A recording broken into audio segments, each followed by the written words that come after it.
ராம் ராம். வாழ்க வளமுடன். Voice of காஞ்சி நேயர் அனைவருக்கும் இனிய மாலை வணக்கம். குரு யார், இறைவன் யார், அதை பத்தின கதை இன்னைக்கு பார்க்கலாம். ஒரு சீடனோட வீட்டுக்கு இறைவனும் அந்த சீடனோட குருவும் வர. அந்த இறைவனையும் குருவையும் ஒரு முகமா பார்த்ததுல சீடனுக்கோ ரொம்ப மகிழ்ச்சி.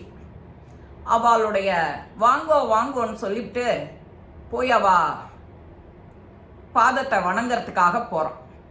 முதல்ல இறைவனோட பாதத்தை வணங்குறான். மாதா பிதா குரு, அப்புறம்தான் இறைவன், கடைசியில தான் இறைவன். நம்ம கூட இருக்கிறதுனாலயோ என்னமோ நாம தெய்வம் மனுஷ ரூபேனன்னு சொல்லியிருக்கு. ஆனா நம்ம கூட இருக்கிற அம்மா அப்பாவை நாம விட்டுடுறோம், கணக்கிலேயே எடுத்துக்கிறது இல்லை. நன்னா குருவை தேடி போறோம், குரு நம்மளை வழிகாட்டுறார். குரு வழிகாட்டுறதோட இல்லை, உன்னை நெறிமுறைப்படுத்தி இறைவனை நோக்கி ஆன்மீக பாதையில பயணிக்க செய்கிறார். குரு போடுற வழியில தான் நாம போறோம், குரு காட்டுற வழியில தான் நாம போறோம். இப்படி இருக்கும்போது அவனுக்கு ஒரு கன்ஃபியூஷன். குருவோட இறைவன் நம்ம வீட்டுக்கு வந்திருக்கார், இறைவனை வணங்கணும்னு இறைவன் காலுக்கு முதல்ல போறோம். இறைவன் சொல்றாரு, இல்ல முதல்ல குரு தான், குருவுக்கு அப்புறம் தான் இறைவன் அப்படின்னு இறைவன் சொல்றாரு, நீ குருவை தான் வணங்கணும்னு. இவன் திரும்ப குருவை வணங்கறதுக்கு போறான். உடனே குரு சொல்றாரு, இல்ல இறைவன் தான், நான் அழைச்சிட்டு வந்திருக்கேன், உன்னோட குரு அழைச்சிட்டு வந்திருக்கேன், கெஸ்ட், அவருக்கு தான் நீ முதல் மரியாதை பண்ணணும் அப்படிங்கிறார். உடனே திரும்ப இறைவன் சொல்றாரு, இல்ல உன்னை நெறிமுறைப்படுத்தி வழிகாட்டினது குரு, அதனால குரு கிட்ட தான் நீ போகணும், அவரை தான் நீ தஞ்சம் அடையணும் அப்படின்னு இறைவன் தடுத்துடுறார். இப்படி ரெண்டு பேருக்குள்ளர போட்டி. அப்போ இறைவன் சொல்றார், திரும்ப குரு சொல்றார், இல்ல நீ இறைவன் கிட்ட தான் நீ போகணும், இறைவன் காலடி தான் முன்னாடி தொழணும் அப்படின்னு. ஏன்னா இறைவனை நோக்கி தானே எல்லாரும் தவம் இருக்கா, இறைவன் நம்ம கிட்ட அருள் புரிய மாட்டானான்னு எல்லாரும் தவம் இருக்கா இல்லையா, அதனால இறைவன் தான் முதல்ல அப்படின்னு குரு சொல்றாரு. உடனே இறைவன் சொல்றாரு, இங்க வா, உனக்கு யார் சரி அப்படிங்கிறத நான் சொல்றேன், என்னை விட குரு வசதிங்கிறத உனக்கு புரிய வைக்கிறேன் அப்படின்னு ஒரு கதை சொல்றார். அந்த சரி இவர் சொல்ற கதையை தான் நாமளும் கேட்போமே அப்படின்னு வெயிட் பண்ணி நிற்கிறான் அந்த பையன். ஒருத்தரோட செயலுக்கு ஏற்ப, அவளுடைய கர்ம வினைகளுக்கு ஏற்ப நான் அவளுக்கு ஒரு வாழ்க்கை முறைய தரேன். நான் அதனால அவளுக்கு எதுவுமே செய்யல, சகாயம் பண்ணல. ஒருத்தன் இப்படி இருக்கான் அப்படின்னா அவனோட தன்மைய அப்படியே அவனுக்கு கொடுக்குறேன்.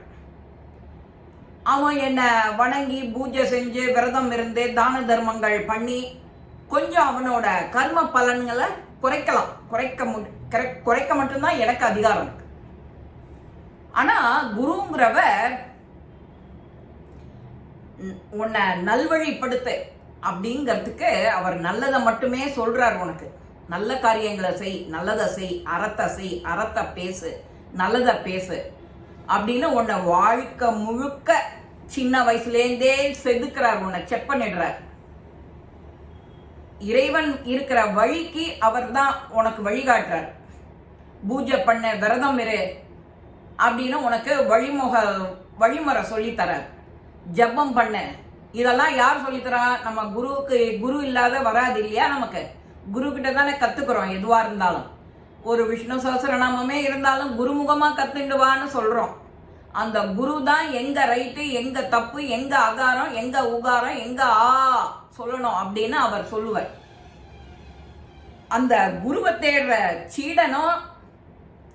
சீடன் எப்படி இருக்கணும்னா, குரு சொல்றத அப்படியே நம்பி உள்வாங்கி அப்படியே போகணும். அப்பதான் இறைவன் அவனை காப்பார். அந்த அவனோட கர்ம பலன் அவனுக்கு பாதிக்காம இருக்கும். அவனோட கர்ம பலனை பாதிக்காம இருக்க செய்யறது யாருன்னா குரு. அதனால இறைவனை விட குரு தான் மேலானவர், உயர்வானவர் அப்படின்னு இறைவன் சொல்றார். அந்த இறைவன்கிறத குருவே இறைவன், இறைவனே குரு அப்படிங்கிறத நாம அந்த எண்ணத்துக்கு வந்துடணும். நம்மளை செக் பண்ணிட்டு வழி நடத்தி கொண்டு போகல, கரெக்ட் பண்ணல அப்படின்னா அந்த குருவுக்கு மதிப்பு இல்லை. அவருக்கு நன்னா அதுல தெளிவு இருக்கணும் நம்மளுடைய குருங்கிறதுக்கு. அதனால்தான் அந்த குருக்கு அவ்வளவு வசதி. மாதா பிதா குரு அப்புறம்தான் தெய்வம். குரு இல்லைன்னா தெய்வம் இல்லை, தெய்வம் இல்லைன்னா குரு இல்லை. நாம தட்சிணாமூர்த்தியை பார்க்குறோம், குரு இதுல தியானத்துல இருப்பார். நாம எல்லாரும் பண்ற தப்பு நவகிரகத்துல இருக்கிற குரு, அதுதான் குரு பெயர்ச்சி. அப்போ அதுக்குதான் பூஜை செய்யணும், அபிஷேகம் பண்ணணும்.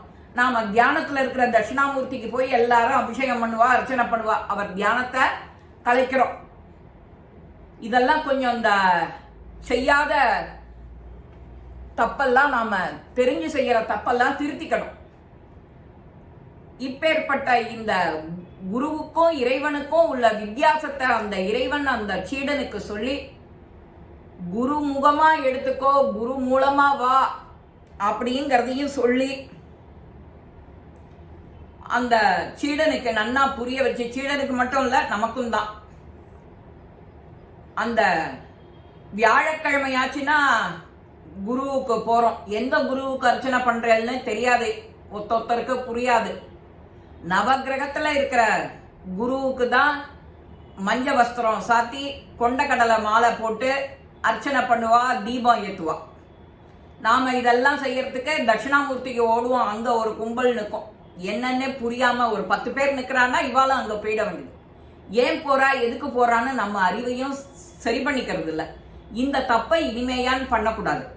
இந்த குரு நவகிரகத்துல இருக்கிற குருவுக்கு தான் முக்கியத்துவம். அந்த குரு தான் பெயர்ச்சியாளர். அந்த குருவுக்கு தான் நீ தீபம் ஏற்றணும், அர்ச்சனை பண்ணணும், வஸ்திரம் சாத்தணும். அந்த குருவும் விசேஷம்தான். அவர் தியானத்துல இருப்பார் எப்போதும்.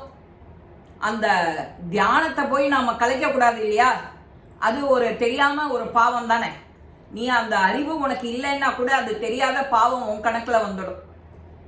தெரிஞ்சு எவ்வளவோ செய்கிறோம், தெரியாம பாவம் நம்ம கணக்குல வரலாமோ? வரக்கூடாது.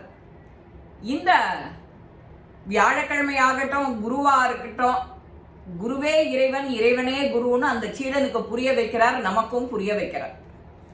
இந்த பதிவு உங்க எல்லாருக்குமே பிடிச்சிருக்கும். லைக் பண்ணுங்க, ஷேர் பண்ணுங்க, பெல் பட்டனை கிளிக் பண்ணுங்க, சப்ஸ்கிரைப் பண்ணுங்க, கமெண்ட்ஸ் பாக்ஸ்ல கமெண்ட்ஸ் போடுங்க. ஸ்ரீ மகாபெரிவா திருவடிகளே சரணம். நல்லதே நடக்கும். ஆனந்தமா இருப்போம் நண்பர்களே. வாழ்க வளமுடன்.